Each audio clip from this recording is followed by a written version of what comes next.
not prepared!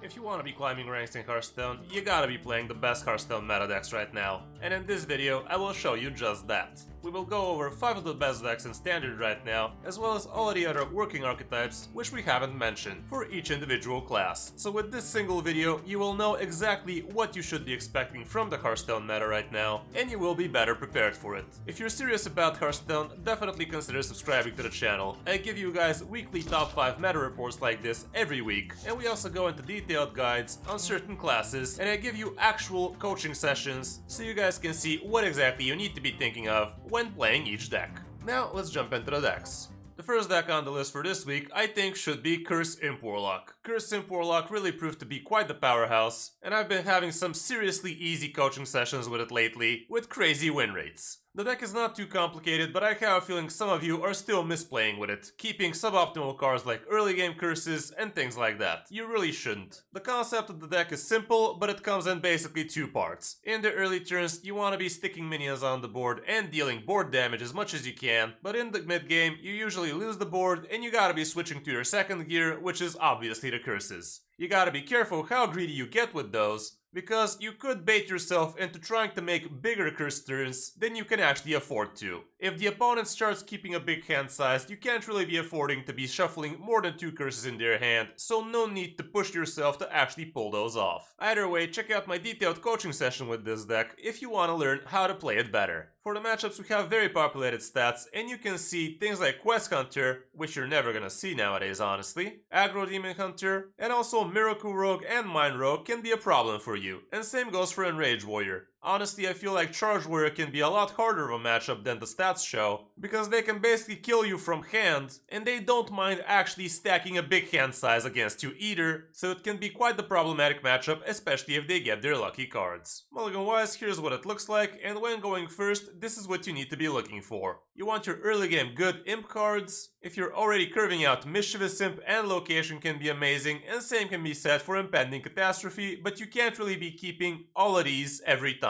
Like, you gotta be somewhat curving into them, and you gotta choose which one is better for you. Like, if you have both Vile Library and Impending Catastrophe, you're probably better off with just Vile Library, but if you already have things like Wicked Shipment, Impending Catastrophe can be an insane turn too. Don't get baited into keeping things like Cultist. It's just not what you want to be doing on turn 3, you are far better off going with the Fiendish Circle. And also in some games you might actually be keeping Imp King Rafam as well, if you're already curving into it, because it's just that good of a card. When on the coin, here's what it looks like again, and it's pretty much the same thing, but you can be a little bit more loose with the things you keep, and you could even keep Vile Library and Impending Catastrophe. Depending on the matchup, Dreadlich Tamsin might also make sense, and also if you're expecting aggro against you, you might consider keeping things like either Touch of Nephrazim, or even Grimoire Sacrifice if you're sure you're against an aggro board-centric matchup like Aggro Druid or a fellow Imp Connoisseur. For other good Warlock decks, Imp Warlock is also doing very well, either with Denethrius at the end, or even with things like Gigafin, but also the version without any of those is also playable, but as you can see, not as amazing. There's also a Just Curse Warlock, but the win rate is not great. The second deck on the list is again gonna be Beast Hunter, which basically really didn't feel the nerfs at all. Like, I had a feeling this is what it was gonna happen, like people just don't like playing nerf decks for the first few days, but after they come back they realize the deck is just as strong. And I myself never stopped playing this deck and almost reached top 100 legend with it as well, so yeah, it's still very strong. Having the weapon nerfed does kinda suck, because you can't do any turn 4 bears or hydrolons anymore, but turn 5 is just as great, so it's still fine. This variant is still running collateral damage, which as you guys know I have dropped for a Sylvanas, which has saved me plenty of times. And collateral damage can be as much as 15 damage to the opponent's face, especially after you've lost the board and they start playing some small stuff. We also have Defense Attorney Naphanos in here, which can be crazy good, especially after you have played your Sunken Saber, and this way you get to pull a beast from him, he also gets the Death Rattle, and you get another Sunken Saber in your hand, so it's just a ton of stats. And it's also not as bad if you just play it for the bear too, which is acceptable, and the Tarantulas can be a lifesaver too. Speaking of the Tarantulas, they're pretty nice in the deck, and even though they dilute your high roll turns with your beasts, they can be pretty awkward for the opponent to deal with, because they have to kill it and then kill the small poisons as well before they start developing again. We also have Devouring Swarm, which can be crazy good, and you can get copies of the minions that die when you use it. But yeah, the rest of the deck is same old same old. You guys can still check out my detailed guide about this deck, so you have a better idea of how to play with it. Matchup wise, here's what it looks like, and as you can see, nothing is really that bad, aside from Imp Warlock, which can be a bit too fast. And also I feel Curse Imp Warlock can be pretty strong against you as well if they know what they're doing. Mulligan wise, you want to be curving out with a good 1-drop, into a Spirit Poacher or Doggy Biscuit, into a turn-free weapon or Wild Spirits optimally. Keeping cards like Beastalker Tavish and Denatrius are acceptable in certain matchups, and if you're already curving out, Pet Collector and Asheron Saber can be really good as well. When on the coin, expensive cards become even more keepable, but still you want to be curving out, but the 1-drops here, you don't really want to be just keeping a Peasant against most matchups because they have easy ways to deal with them anyway. For other good Hunter decks, we have several iterations of the Beast Hunter variant, but there's also just a Beast 30 variant as well that is doing kinda fine. Quest Hunter is still playable at 54% win rate, but that's basically it for Hunter right now.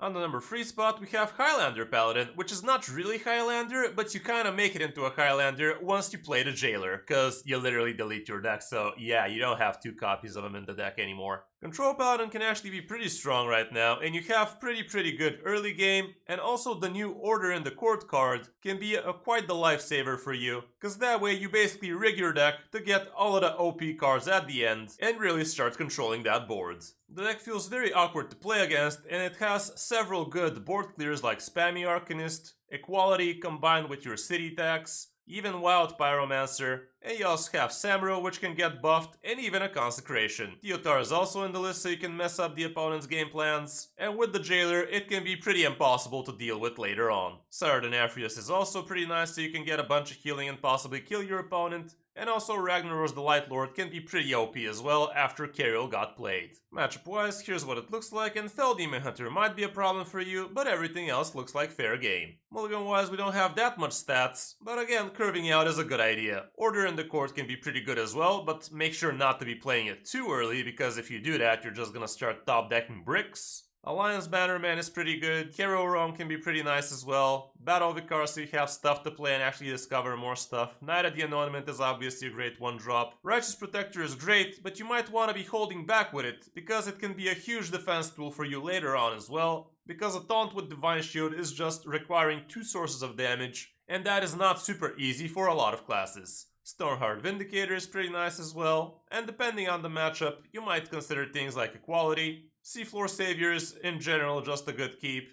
and Service Bell is not too bad either. For other good Paladin decks, we have several iterations of the Control Paladin I just showed you. Mech Paladin is still actually playable, Silverhand Recruit is also having a decent win rate even though it's not as amazing, Pure Paladin is close behind it, and the rest is iterations of those. On the number 4 spot, Aggro Druid is still doing pretty good, and it's still as cheap as ever. Aggro Druid is just a monster of a deck right now, because it curves out really fast and you make all sorts of awkward board states that the opponent rarely has good removals to clear with. Nothing is really changing in the list, but you still have to be pretty smart about the way how you position yourself against each individual opponent, because depending on the opponent's removals, you want to be playing very differently. This is another deck I have a very detailed guide about, so if you want to really learn how to play this, I definitely recommend checking that one out. Matchup wise, Priests are gonna be sucky for you, as well as Control Paladin, Aggro Demon Hunter might be a bit too fast, and Mages in general have always been pretty awkward to play around, but again, it all comes down to how good you are to play around the different removals they can have. Warriors are also pretty bad, but luckily for you, you're not gonna see too many. Mulligan wise, going first and second, Herald of Nature is always a great keep. Iron Deep Trog is also pretty nice, Peasant as well depending on the opponent obviously, Living Root is not too bad either, and it's also a nature spell that triggers the Herald, Vicious Slither Spear is very hard to deal with, and if you already have some good minions, Beaming Sidekick can also be pretty awesome. Thorngrove Sentries is also not horrible, and Druid of the Reef can be a pretty good flexible tool for you. One on the coin, here's what it looks like again. and it's basically pretty similar. Peasant is a lot more questionable here, but if you already have a sidekick for it, you can coin both of them out and it suddenly becomes a 2-free. Druid of the Reef is a lot more important. Mark of the Wild can be pretty OP as well if you're curving out well with it. And if you already have a great curve, even Pride's Fury can make the cut. In general, Aquatic Form is a pretty good keep, so always try to keep one copy of that, no matter if you're first or second, because it's basically just a second mulligan phase for you. You don't really have any cards that sink cards, so you don't care about dredging as much, you just want to see what's at the bottom and handpick what you want to be getting. With other good Druid decks, several different aggro Druid variants, but also Ram Druid is still doing fine, even though it's a lot more expensive. And yeah, the rest is just under 50, so not as worth mentioning. And the last deck on the list is again gonna be a Spooky Mage variant with 40 cards. Spooky Mage has been quite the good deck ever since the new expansion came out, and it's still doing very strong. This variant is with the 2 Grey Sage Parrots and the 2 runes of the Archmage, and also with Saradin Orpheus at the end, which can be a little bit tricky, but he's good more often than not for you. You're basically a traditional control deck, which can occasionally actually tempo a bunch of Deathborns, which can get repeated by your Grey Sage Parrot, and that suddenly becomes a lot of aggro out of nowhere. You have a ton of control tools with flurries, with solid alibis. After you've improved your hero power, your Reckless Apprentice becomes a lot more dangerous, Varden can be amazing, your Blizzards board lock your opponent for quite a while, and Dawn Grasp is still as good as ever, even though it got a little bit nerfed. Mordresh is a ton of damage, Rune of the Archmage is a ton of RNG, and it's usually good for you. Like, what you should be expecting of Rune of the Archmage most of the time is a board clear, some random secrets, a little bit of card draw, and maybe some phase damage. It does target enemies, unless there is none, in which case it could target your stuff, so it's not really an amazing idea to just throw this when you're actually ahead on board. Matchup wise, here's what it looks like. Fel Demon Hunter not so great, as well as Ram Druid. Secret Mage, if you manage to find one, is not going to be too good either. Control Paladin might be a little bit too control-y. Naga Priest is too fast. Curse Imp Warlock might also be not the best thing for you, and same with Secret Rogue and Enraged Warrior, but most of the others are very green. Mulligan-wise, you want to be curving out. Wildfire is always great on one. Frostweave Dungeoneer for some card draw. Arcane Intellect ain't bad. And in certain matchups, Saradin Orpheus and Magister Dawngrasp can also make the cut. Magister Dawngrasp, kinda, probably, and always. Shivering Sorceress and Amplified Snow Flurry and the location are always a good idea, and same can be said for Deepwater Evoker. Depending on the matchup, even Blizzard might make the cut. When on the coin, it's basically the same, but also your Reckless Apprentice becomes very good too. For other good mage decks, we also have Big Spell Mage doing fine. Secret Mage is actually very playable now, even though I doubt you're gonna be seeing any of these in top 1000. And there's also a 30 variant for Big Spell Mage, and also for Spooky Mage as well. For the classes we didn't mention, starting off with Demon Hunter, Fel Demon Hunter, and Aggro Demon Hunter are really good right now, and they almost made the top 5 honestly. But yeah, here's what they look like.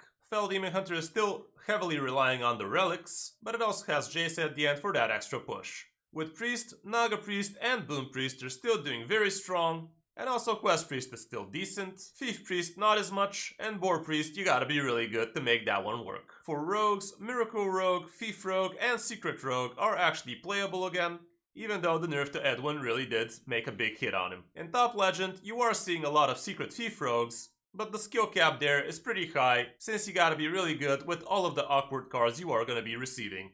For Shamans, Control Shaman is actually very strong right now again, but there are weaker variants that rely heavily on evolves. Murloc Shaman is also still usable, but not as great anymore.